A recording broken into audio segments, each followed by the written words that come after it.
नमस्कार दर्शकों, डीडी राजस्थान के इस विशेष स्वास्थ्य कार्यक्रम हेलो डॉक्टर में आप सभी का स्वागत है।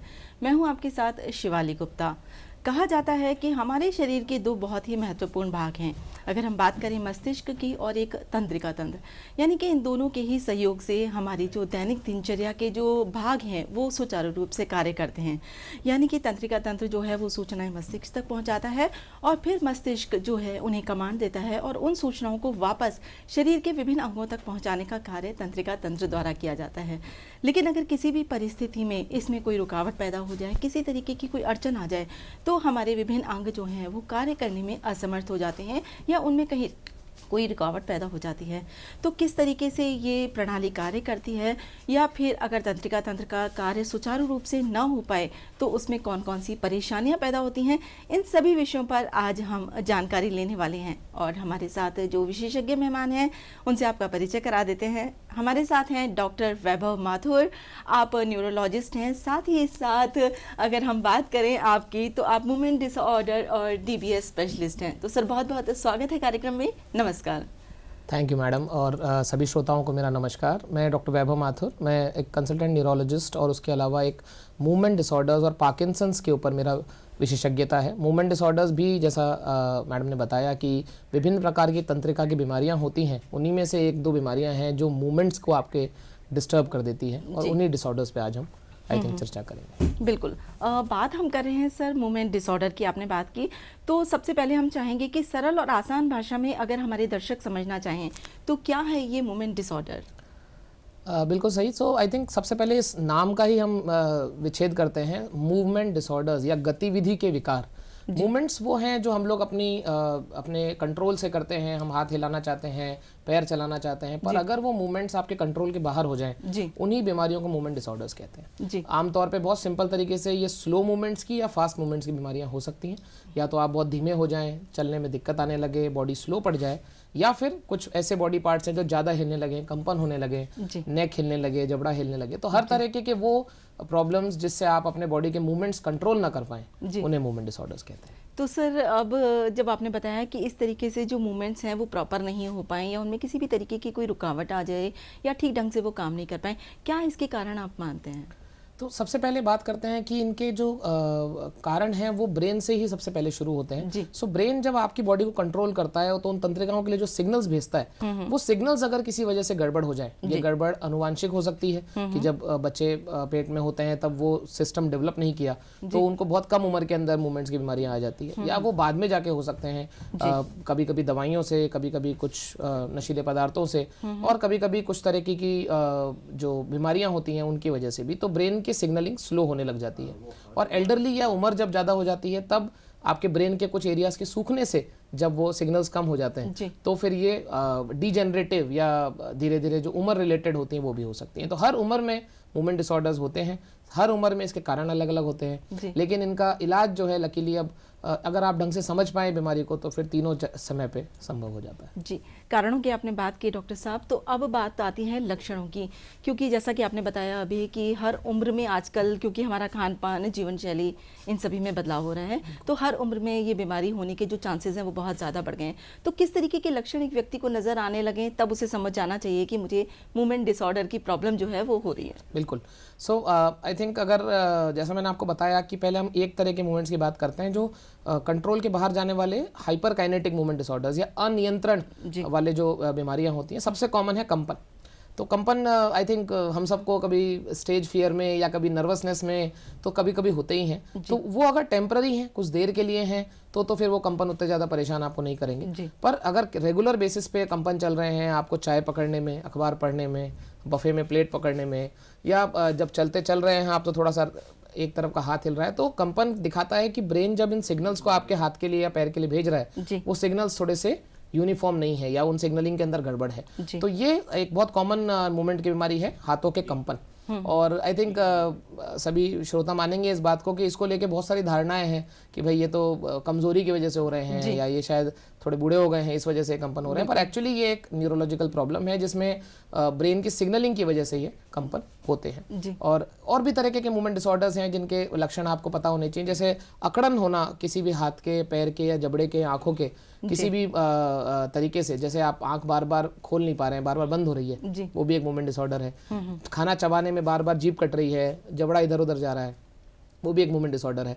या नेक आपके चलते चलते थोड़ा इधर उधर जाती है, आपको बार बार ऐसा होल्ड करना पड़ता है, आप बार बार स्कैन कराते रहते हैं एमआरआई, लेकिन कुछ निकलता नहीं है। तो ये सब वो प्रॉब्लम्स हैं जिसमें ब्रेन की सिग्नलिंग प्रॉब्लम्स करती है। आई थिंक एक एक करके हम लोग डीप में इन सब बीमारियों का बात करेंगे, पर आपने जैसा सही कहा कि इनिशियल लक्षणों को अगर हम पकड़ लेते हैं तो आई थिंक समय पे इलाज पॉसिबल है और समय पे हम लोग डॉक्टर्स के पास जा सकते हैं। बहुत सारे आपने डिसऑर्डर्स की बात की, मूवमेंट डिसऑर्डर्स की, तो डॉक्टर साहब कौन कौन सी ऐसी डिसऑर्डर्स हैं कि जिनको लेकर के हमें थोड़ा सा सतर्क और सचेत हो जाना चाहिए?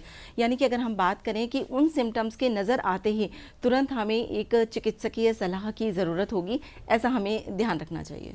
जी, तो आई थिंक आज हम केवल मूवमेंट डिसऑर्डर्स की बात कर रहे हैं, तो मूवमेंट डिसऑर्डर्स जनरली इतनी इमरजेंसी या अचानक तो नहीं आते हैं। हाँ, न्यूरो की जो बाकी बीमारियां हैं जैसे लकवा या मिर्गी, उन सब में तो हमको इमरजेंसी जरूर दिखानी पड़ती है कि भाई एक तरफ अगर हाथ पैर रह गया या अब जबान लड़खड़ा गई या मिर्गी जैसा टाइटनेस आ गया बॉडी में, मुंह में झाग आ गए, तो ये वो चीज़ें हैं जो न्यूरोलॉजिकली इमरजेंसीज मानी जाती है। मूवमेंट डिसऑर्डर्स के अंदर जनरली बीमारी बहुत धीरे धीरे शुरू होती है, तो ज़्यादातर केसेस में इग्नोर्ड रहती है। बहुत आपको भी लगता है कि आज शायद मेरी तबीयत ठीक नहीं है तो इसलिए शायद राइटिंग सही नहीं आ रही है।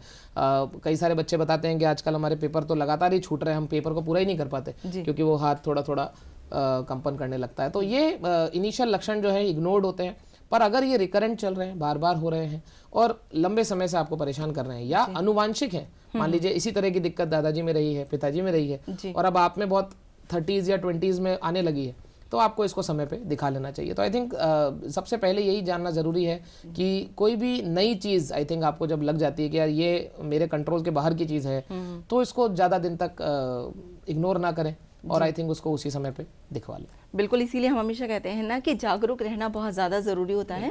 अगर आपको अपने शरीर में किसी भी तरीके के कोई लक्षण नज़र आने लगते हैं या सामान्य क्रिया से हट करके कुछ चीज़ें या कोई बदलाव अगर आपको शरीर में महसूस होने लगता है तो आपको तुरंत एक चिकित्सक के पास जाना चाहिए। अच्छा डॉक्टर साहब, अब यहाँ हम बात करते हैं कि अगर किसी व्यक्ति में इस तरीके के सिम्टम्स नज़र आने लगते हैं, लक्षण उन्हें नज़र आने लगते हैं, तो जब वो डॉक्टर के पास जाते हैं तो किस तरीके की जो जाँचें हैं वो आप लोग करवाते हैं?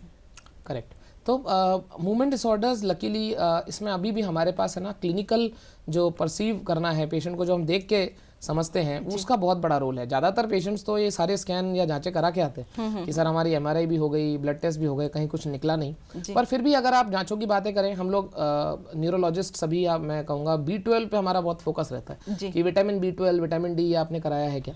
B12 कभी कभी आपके बैलेंसिंग की कारणों के अंदर होती है। तो मूवमेंट डिसऑर्डर्स में मैंने अभी तक आपको हाथ, पैर, जबड़े, आंखों के बारे में बताया।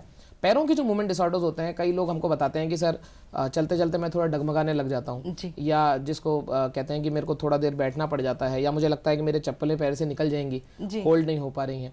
एल्डरली तो कई बार बता भी नहीं पाते। आप लोगों ने शायद कई बार ये सुना होगा कि कोई दादाजी या दादी जी की उम्र के लोग हैं जो बाथरूम में गिर जाते हैं।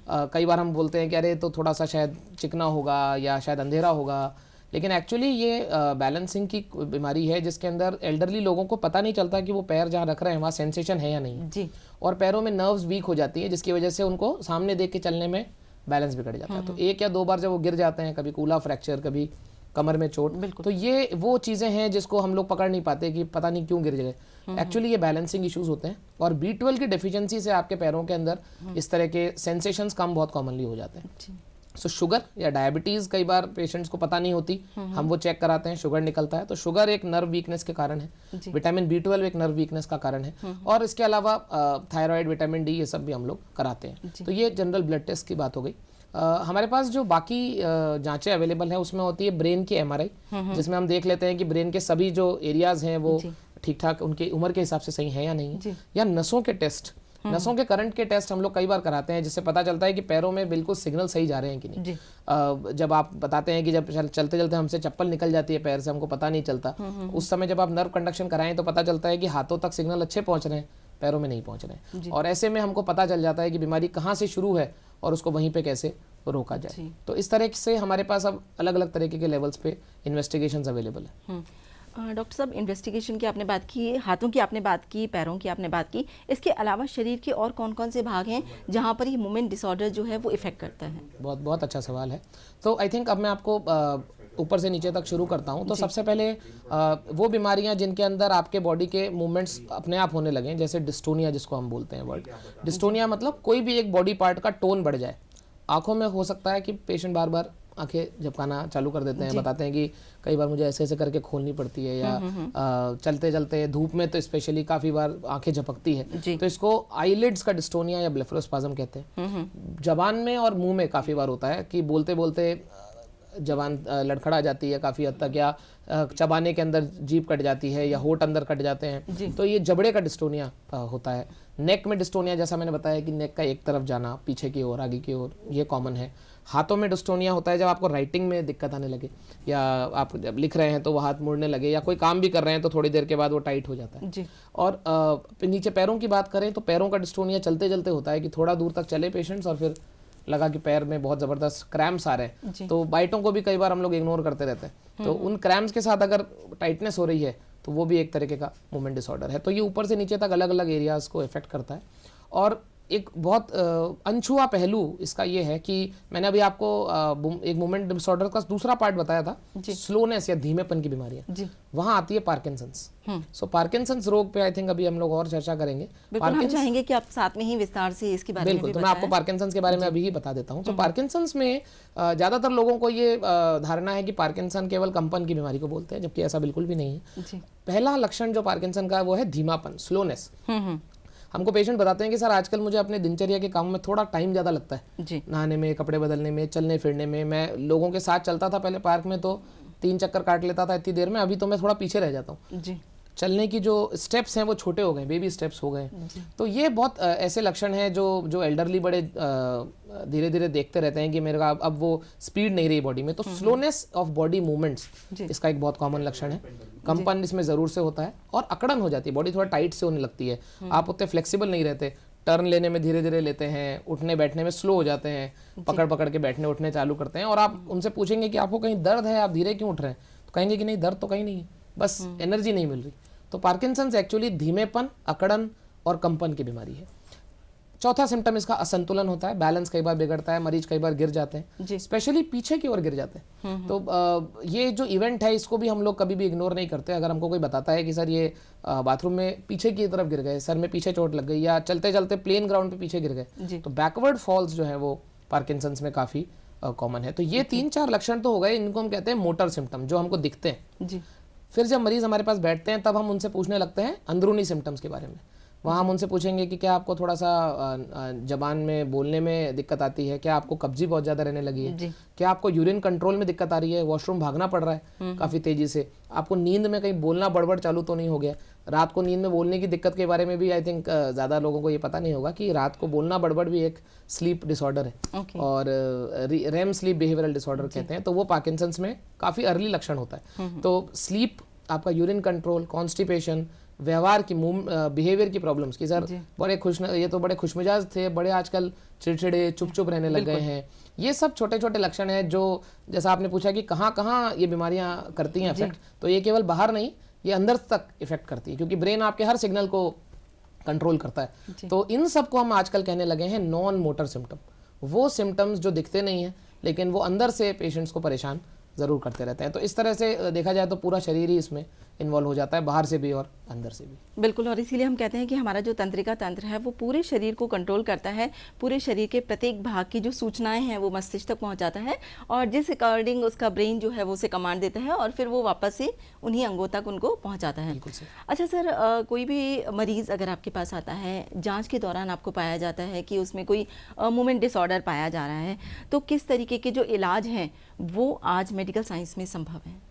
बिल्कुल सही। सो अब जैसे जैसे टेक्नोलॉजी बढ़ रही है, जैसा मुझे लगता है हर ब्रांच में हम देख रहे हैं कि आधुनिकरण हो रहा है। सो मेडिकल साइंस में भी बहुत आधुनिकरण हो गया है। मूवमेंट डिसऑर्डर्स या मैं स्पेशली पार्किंसंस और डिस्टोनिया और कंपन, इनकी बात अगर ज़्यादा करूँ तो इनके अंदर हमारे पास 2-3 लेवल्स पे नए इलाज अवेलेबल हो गए। सबसे पहले बात करते हैं कि जैसे मैंने आपको बताया था आंखें झपकने की बीमारी या गर्दन के अकड़न की या टेढ़ेपन की बीमारी, हम लोग बोटॉक्स के इंजेक्शंस लगाने लगे। बोटॉक्स आई थिंक महिलाएं सब जानती होंगी कि झुर्रियों के लिए लगाए जाते हैं या स्किन के लिए, ब्यूटिफिकेशन के लिए भी लगाए जाते हैं, पर इनका एक यूज जो है न्यूरोलॉजिकली भी है। तो इनसे कॉन्सेंट्रेशंस को हम चेंज करें तो ये मसल्स को रिलैक्स कर सकता है। तो हम लोग अगर किसी की आंखें बहुत ज्यादा झपक रही है तो आईलिड्स में बोटॉक्स लगा देते हैं, नेक के मसल्स में बोटॉक्स लगा देते हैं, तो जो टेढ़ी सी गर्दन है काफी सीधी हो जाती है। लिखने के समय अगर आपके हाथ टेढ़े हो गए, या कई लोगों को स्ट्रोक या लकवा हो जाता है उसके बाद उनके हाथ परमानेंटली स्टिफ हो जाते हैं, वहाँ भी आप बोटॉक्स लगा के उनको स्ट्रेट कर सकते हैं। और सिमिलरली आवाज़ के अगर बोलने की दिक्कतें हैं, आपके वोकल कॉर्ड्स बहुत टाइट हो गए, आवाज़ नहीं निकल रही है, बहुत जोर लगा के पेशेंट्स बोल रहे हैं, तो वोकल कॉर्ड्स के अंदर भी बोटॉक्स लग के पेशेंट्स को इंप्रूवमेंट आता है। तो एक तरीके से हमने एक लोकल मसल रिलैक्सेंट का इंजेक्शन लगाना शुरू किया है। हर वो मांसपेशी जहाँ पे आपको अकड़न दिख रही है जो दवाइयों से और बाकी जो से इंप्रूव नहीं हो रही है, तो वहाँ वो बोटॉक्स का इंजेक्शन बहुत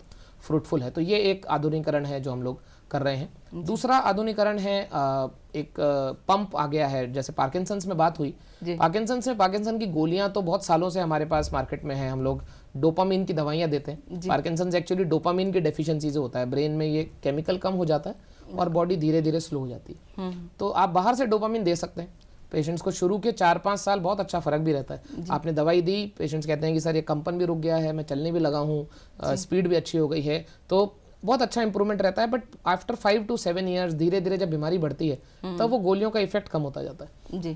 तब फिर मरीज बताने लगते हैं कि सर अब मैं ले तो रहा हूँ दवाई, पर घंटा सवा घंटा से ज़्यादा ये चलती ही नहीं है। तब फिर एक इंजेक्शन आ गया है जिसको हम कहते हैं एपोमॉर्फिन पंप। एपोमॉर्फिन एक तरीके का इंजेक्शन डोपामीन है जी। हम उसको पेट में जैसे इंसुलिन लगाते हैं लोग, वैसे वहाँ पे एक छोटी सी सुई से लगा देते हैं, चर्बी में लगता है वो, और वो पूरे दिन एक पंप के थ्रू चलता रहता है। वो पंप आप बैग के जैसा अपने शर्ट के अंदर या साड़ी के अंदर पहन लेते हैं और वो पूरे दिन डोपामिन चलाता रहता है। आपको एक्चुअली गोली लेने की जरूरत नहीं है, वो पंप आपके बॉडी में डोपामिन डालता रहेगा और उस तरह से आपके अंदर वो डोपामिन का प्रक्रिया चालू रहेगी। तो एपोमॉर्फिन पंप एक अच्छा इलाज जो आधुनिकीकरण मैं कहूँगा वो आया है। और तीसरा आई थिंक हम लोग और वापस बात करेंगे, सर्जिकल ट्रीटमेंट ऑफ पार्किंसंस आ गया है। अगला जो तो हम प्रश्न लोग था बिल्कुल उसी पर ही जी हाँ हम आने वाले थे।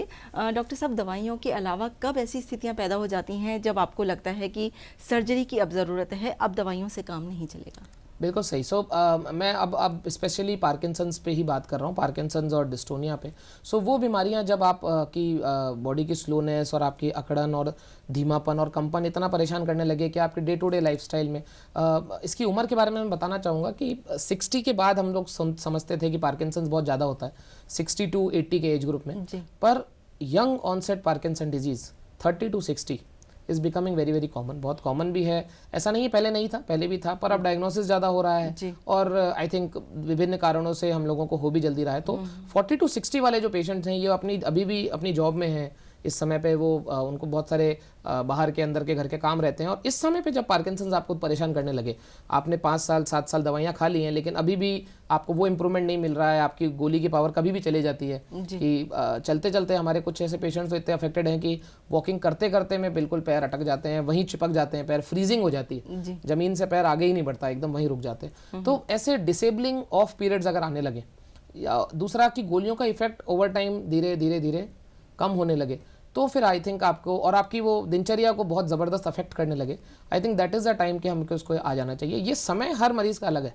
कई पेशेंट्स हमारे ऐसे हैं जिनको 2005 या 6 से पार्किंसंस हैं और आज भी दवाइयों पे बहुत अच्छा चल रहे हैं, और कुछ ऐसे हैं जो 2021, 22, 23 में बीमारी शुरू हुई और बड़ी तेज़ी से नीचे की ओर गिर रही है। तो आई थिंक ये कम्प्लीटली आपके डॉक्टर पे और आपके अपने आउटलुक पे डिपेंड करता है कि हम कितनी तेज़ी से नीचे गिर रहे हैं। पर बिल्कुल अगर ऐसा लगने लगे कि अब हमें दवाइयाँ बहुत अच्छा इफेक्ट नहीं करती और हमारे दिनचर्या में बहुत ज़्यादा इफेक्ट पड़ रहा है बीमारी से, तो हमें डीप ब्रेन स्टिमुलेशन या DBS सर्जरी के लिए प्लान करना चाहिए। बिल्कुल, अगला प्रश्न जो आ रहा था वो DBS पर ही आ रहा था, यानी कि डीप ब्रेन स्टिमुलेशन। हम चाहेंगे कि आप हमारे दर्शकों को विस्तार से बताएं कि क्या चीज़ है और किस तरीके से कार्य करती है। आई थिंक मैडम ने भी काफ़ी आज इस पर पढ़ाई कर ली है, सो सारे सवाल उनको पहले से पता हैं। सो डीप ब्रेन स्टिमुलेशन एक बहुत ही आधुनिक तकनीक है। आप इसमें भी एक एक वर्ड पे ध्यान देंगे। डीप मतलब थोड़े से अंदर के स्ट्रक्चर्स हैं जिनको हम इसमें स्टिमुलेट करते हैं। ब्रेन और स्टिमुलेशन मतलब हमको उन एरियाज़ को इलेक्ट्रिकली थोड़ा स्टिमुलेट करना है। फॉर एग्जाम्पल मानिए कि आप डोपामिन की गोली खाते हैं, वो बॉडी में जाती है और वो डोपामिन ब्रेन में जाके काम करता है। वो ब्रेन में जिस जगह जाके काम करता है उस जगह अगर हम 2 इलेक्ट्रोड लगा दें, एक लेफ्ट में और एक राइट में, और उन इलेक्ट्रोड्स को अगर एक पेसमेकर से जोड़ दें, तो आप सभी ने शायद हृदय के लिए पेसमेकर सुने ही हैं, कार्डियक पेसमेकर बहुत सालों से प्रचलित हैं। हम बात कर रहे हैं ब्रेन पेसमेकर की। So deep brain stimulation is a brain pacemaker surgery. हम ब्रेन को पेसमेकर से चलाना चाह रहे हैं, मानी इधर आपने पेसमेकर लगाना है, वहीं पे जहाँ पे कार्डियक लगाता है जस्ट स्किन के नीचे हम लोग पेसमेकर लगाते हैं और वो उसको पीछे के पीछे कनेक्ट कर देते हैं ब्रेन के दोनों इलेक्ट्रोड से। मज़ेदार बात यह है कि ये ब्रेन में इलेक्ट्रोड डालने के लिए कोई बड़ी ब्रेन सर्जरी नहीं करनी है, हमको एक बहुत छोटा सा छेद यहाँ पे करके सीधा इलेक्ट्रोड को उस डोपामिन एरिया तक पहुँचाना होता है और इसमें मरीज को बेहोश भी करना नहीं पड़ता जी, वो होश में रहते हैं जब ये काम होता है। तो आपने ये दोनों साइड में इलेक्ट्रोड जब लगा दिए और जब उस पेसमेकर को कनेक्ट कर दिया, ये पेसमेकर बाहर से आप इसको मैनेज कर सकते हैं, इसको ब्लूटूथ से एक तरीके से कनेक्ट कर सकते हैं। और जो ही हमने इधर से करंट शुरू किया लेफ्ट और राइट में, तो जो हाथ अकड़ा हुआ था वो वापस से काम करने लगता है, वैसे ही जैसे गोली के साथ करता है। सो जो केमिकल स्टिमुलेशन था उसको आपने इलेक्ट्रिकल स्टिमुलेशन में बदल दिया। फ़ायदा क्या रहा? फ़ायदा ये हुआ कि आपको एक्चुअली गोली नहीं खानी पड़ी, गोली के साइड इफेक्ट्स नहीं रहे, और ये जो स्टिमुलेशन है ये 24 घंटे चलता रहेगा क्योंकि पेसमेकर 24 आवर्स चल रहा है। तो इफेक्ट एक तो स्टेबलाइज हो गया, एक इफेक्ट बेहतर हो गया, और तीसरा ये पेसमेकर 25 साल तक चलता है। सो 15 टू 25 ईयर्स तक अगर आप किसी पार्किंसन पेशेंट को रिलीफ दे पाएँ तो इससे अच्छा आई थिंक उनके और उनके परिवार के लिए नहीं हो सकता है, क्योंकि इस पेसमेकर के कंट्रोल से हम सब तरह के लक्षणों को कंट्रोल कर सकते हैं, कंपन को, अकड़न को, धीमेपन को, बैलेंस को, सब चीज़ों में फ़ायदा होता है। तो deep brain stimulation movement disorders और पार्किंसंस का एक आधुनिक इलाज है जिसमें एक ब्रेन पेसमेकर को यूज़ करके हम पेशेंट्स को बहुत लंबा बेनिफिट दे सकते हैं। आपने पेसमेकर की बात की डॉक्टर साहब, तो अब ये भी जानना चाहेंगे कि जो ये पेसमेकर है लगाया जाता है, ये पूरी तरीके से सफल है? आजकल रोबोटिक सर्जरी, एआई का ज़माना आ गया है, तो बहुत सारे एडवांसमेंट हो गए हैं। एक नया एडवांसमेंट आपने भी बताया और मुझे लगता है कि काफ़ी कारगर होगा, लेकिन एक मरीज़ और एक डॉक्टर दोनों को ही ये बात समझने की ज़रूरत है कि आपसी सहयोग से ही उन चीज़ों को हम सुचारू रूप से चला सकते हैं। तो अब एक मरीज़ को अपनी दैनिक दिनचर्या में, अपने खान पान में, अपने जीवन शैली में किस तरीके के बदलाव करने चाहिए कि जो पेसमेकर लगाया गया है वो सही तरीके से कार्य करे? बिल्कुल सही आपने पूछा। तो आई थिंक इसमें दोनों के क्या क्या रोल है मैं बताता हूँ। तो डीप ब्रेन स्टिमुलेशन या डीबीएस सक्सेसफुल कब है? सबसे पहला जब आपने सही कैंडिडेट चुना हो। सही पेशेंट क्या है, कौन होंगे इनके, जिनकी बीमारी को अराउंड 4 से 5 साल हो गए हों, आपने बीमारी को पूरी तरह समझ लिया हो।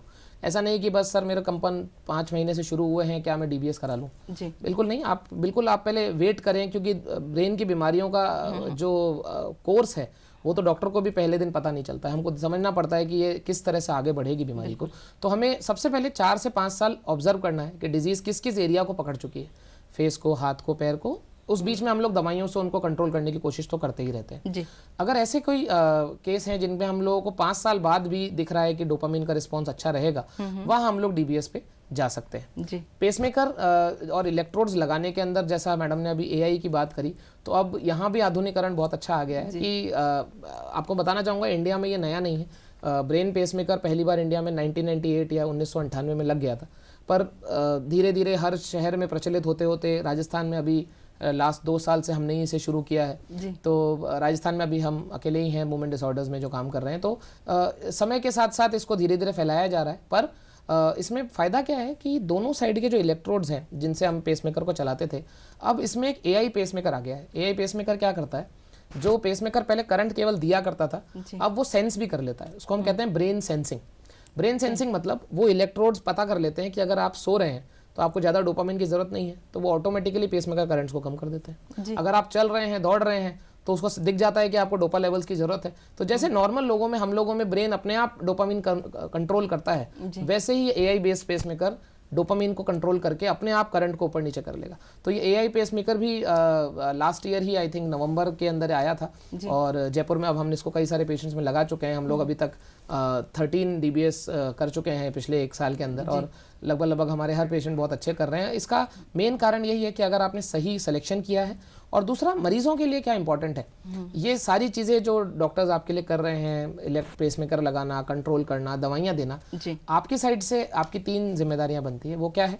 सबसे पहले आपके जो एक्सरसाइज का शेड्यूल है, आपकी जो फिजियोथेरेपी है, वो हम कहते हैं कि हमेशा मेंटेन रहनी चाहिए। अगर आप फिजियोथेरेपिस्ट से करा रहे हैं वो भी अच्छा है, अगर आप खुद कर रहे हैं वो भी अच्छा है, पर एक सुबह का मैं कहूँगा आधा 1 घंटा, जैसा हम सबको सिखाया जाता है कि खुद के लिए देना, शरीर के लिए देना बहुत जरूरी है। अगला प्रश्न इसी पर आ रहा था कि जब हम बात कर रहे हैं जीवन शैली की, अपने खान पान की, अपने दिनचर्या की, तो फिजियोथेरेपी और योग जो है वो कितना कारगर है अगर हम दवाइयों के परिप्रेक्ष्य में बात करें, और इन चीज़ों के जरिए कितना आपका जो मूवमेंट डिसऑर्डर है इसे ठीक किया जा सकता है? बहुत ही ज़्यादा कारगर है। मैं कहूँगा कि एक तरीके से आपको सब तरफ से उस बीमारी पे अटैक करना है, तो हम कहते हैं कि भाई आपकी साइड से हमें चाहिए हिम्मत और मेहनत, है ना। तो हिम्मत और मेहनत मतलब कि आप ये लड़ाई जब आप लड़ रहे हैं तो आप ही इसमें सबसे आगे रहेंगे, हम सब आपके पीछे सपोर्ट में हैं, लेकिन आपको अपना जो जज्बा है वो कभी नहीं इसमें तोड़ना है, क्योंकि बीमारियां न्यूरो की लंबी होती है। तो कई बार हम देखते हैं कि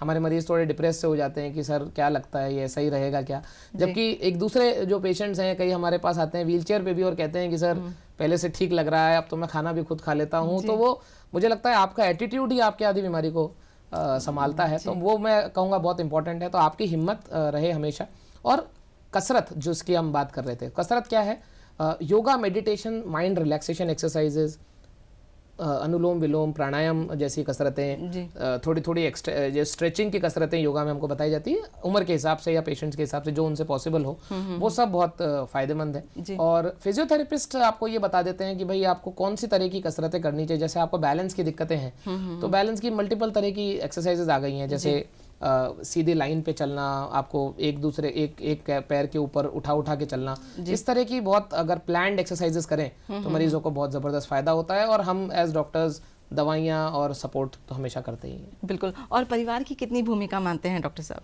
हाँ, बहुत ज़्यादा जिम्मेदारी है और बहुत ज़्यादा सपोर्ट उनका जो है फ़ायदा करता है। जैसा हमारे पेशेंट्स या हम ऑब्जर्व करते हैं, पार्किंसन एक्चुअली उस मरीज़ को नहीं, उस पूरे परिवार को होता है, क्योंकि जब कोई एक पेशेंट पीड़ित है तो उनके साथ उनकी वाइफ या उनके हस्बैंड उनके साथ हमेशा लगे रहते हैं, उनके जो बच्चे हैं वो हमेशा चिंतित रहते हैं कि अब ठीक हो गए कि नहीं, आए दिन बाथरूम में गिर जा रहे हैं, कुछ हो तो नहीं जाएगा। तो ये एक जो 24/7 पेशेंट्स के परिवार वालों का जो उसमें इन्वॉल्वमेंट रहता है, तो हम हमेशा जानते हैं कि आपका हर लेवल पे सपोर्ट आपके पेशेंट्स के लिए कारगर है। और थोड़ा सा जो मोटिवेशन है हमारे जो देखते हैं कि मरीज़ के जो स्पाउस कहते हैं कि नहीं नहीं बहुत अच्छे लग रहे हैं सर, पहले से बहुत बेहतर हैं, तो वो एक्चुअली वो जो बेहतर है वो उनका मन ही उनको काफ़ी हद तक इम्प्रूव कर देता है। तो आई थिंक बहुत बड़ी भूमिका है परिवार की। जी, तो परिवार की भूमिका और सकारात्मक सोच, ये दोनों का मिला जुला रूप है कि हम किसी भी बीमारी को बहुत अच्छे से ठीक कर सकते हैं। तो डॉक्टर वैभव, बहुत ही अच्छी जानकारी आज आपने मूवमेंट डिसऑर्डर को लेकर के दी।